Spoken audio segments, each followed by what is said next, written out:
আসসালামু আলাইকুম। আমরা সবাই জানি ব্যস্ততা। এই নামটি শুনে আমরা জীবনের সাথে অনেক কিছু মেলাই। ব্যস্ততা হচ্ছে একটি মানুষের জীবনকে নতুন করে সাজানো শেখায়, বাঁচতে শেখায়, আবার বুঝতে শেখায়। আবার ব্যস্ততা মানুষকে সেলফিশ হতে শেখায়। দেখেন, ব্যস্ততা নিয়ে আপনি আপনার জীবনকে সুন্দর করুন, সমাজকে সুন্দর করুন, একটি দেশকে সুন্দর করুন, কিন্তু আপনি ব্যস্ততার অজুহাত দিয়ে সেলফিশ হবেন না।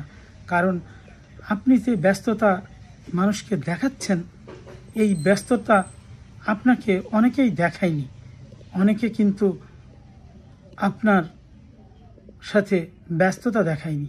আপনি যখন বলেছেন তখন সেই মানুষগুলো আপনার কথা শুনেছে, কিন্তু আজ আপনি বলছেন আপনি ব্যস্ত। আসলে ব্যস্ততা হচ্ছে জীবনের অপরিহার্য একটি সত্তা। এই সত্তাটি ব্যবহার করে আপনি নিজেকে সেলফিশ করে তুলেন না। আল্লাহ হাফেজ।